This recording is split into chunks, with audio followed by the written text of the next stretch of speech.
Hi guys, and welcome to another Windows tutorial. Today we're going to look at installing routing and remote access on Windows Server 2008. Before we get started, you'll need a server running Windows Server 2008, and you'll also need, if I show you quickly here, 2 network cards. I've labelled mine here Internet and LAN.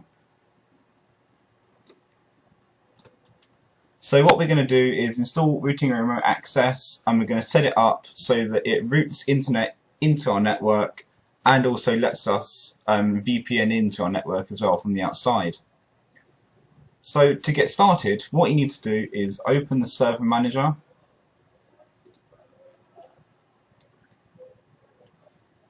and then go to roles and click add roles.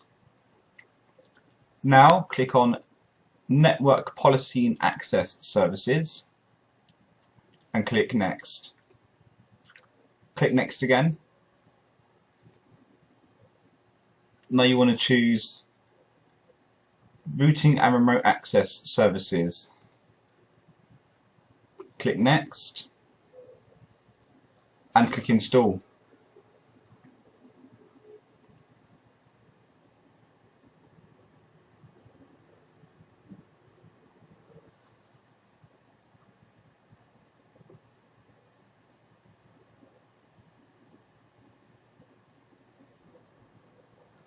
Okay, now it's finished installing, click close. And you'll see here it's got a red X over it. That's to let us know that it's not configured yet. Close the server manager and click start, administrative tools, and find routing remote access.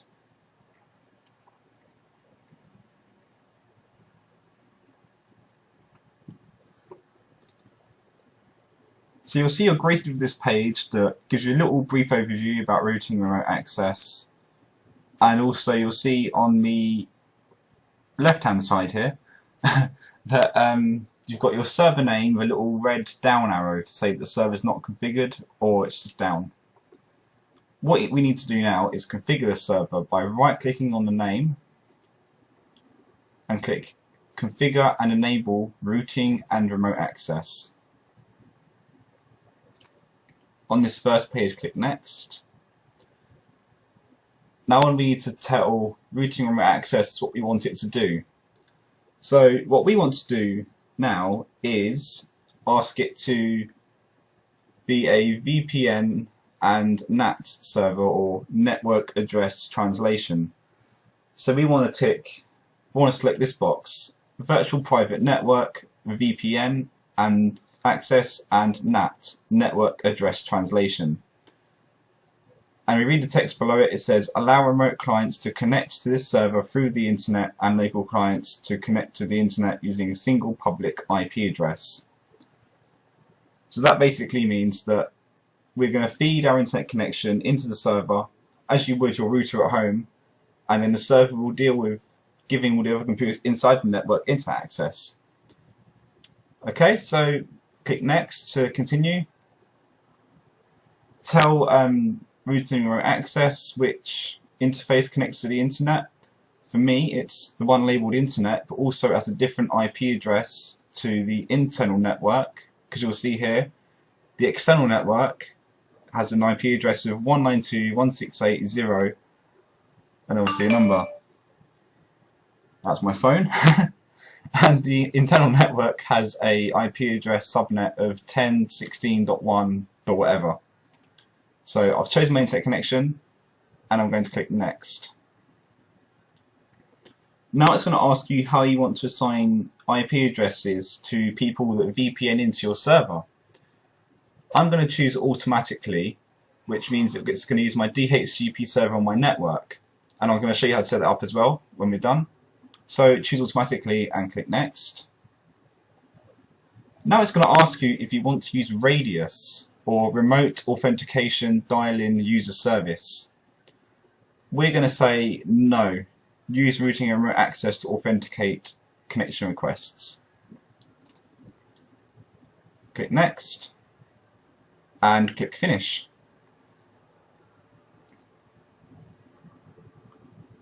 Right, now it's going to remind us that to support giving out IP addresses to people with VPN in, we need to set up a DHCP relay agent. So click OK and give routing remote access a moment to start.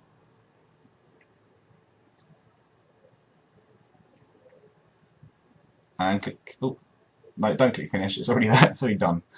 Alright, okay, so expand out your server and expand IPv4, and you'll see here DHCP relay agent.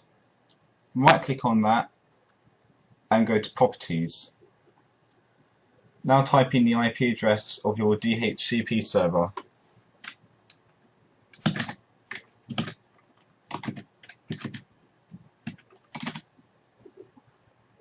When you've done that, click Add, Apply, and OK. So now you've done that, that means that people who dial into our network using a VPN connection will get an IP address so they can access the network. Right, so the next thing we need to do is tell our DHCP server to give out the IP address for our new routing remote access server. So when you give your DHCP server this address, it will be the external address, which for me, LAN, is details 10.16.1.253. So I'm now going to jump over to my DHCP server.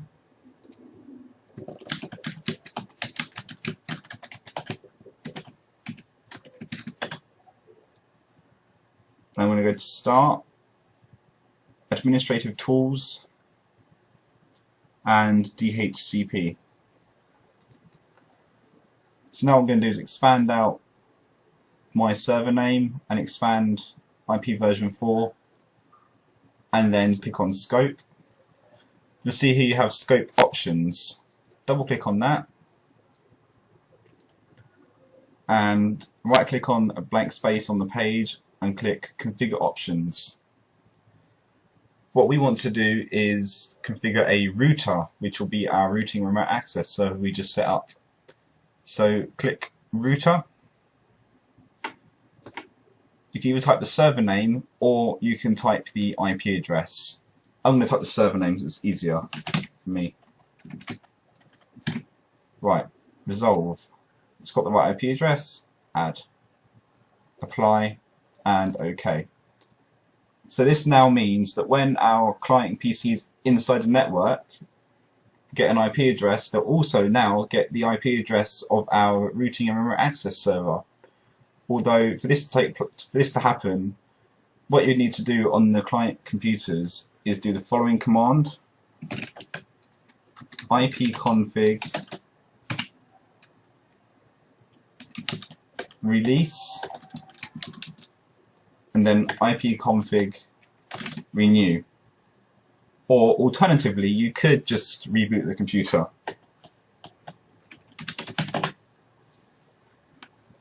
Okay. One other thing I'm going to show you how to do before I go is port forward on this routing and remote access server. So what you do is you go down to NAT and you right click on your internet connection and you go Properties and you go here to Services and Ports. Now I need to enable a few on here, so I'm going to enable FTP, and if the service you want to enable for port forwarding is on the box you're on, so for me it's my FTP servers on this routing server as well, you'd put 127.0.0.1 and OK. I also, my phone again, sorry. I also need to enable SMTP for my Exchange server. So that's 10.16.1.252. and also POP3.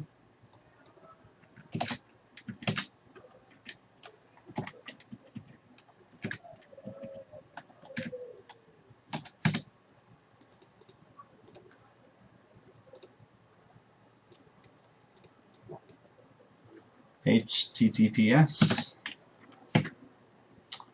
What am I doing? 10, 16, 1, 2, 5, 2. Oh. Make sure, yeah, okay. And what else do I need to enable here? Web server.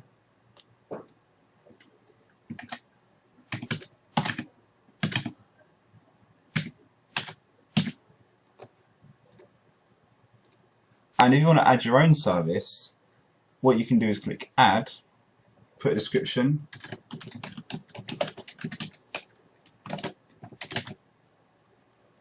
say whether you want it to be TCP or UDP, put in the incoming port, the private address, and the outgoing address.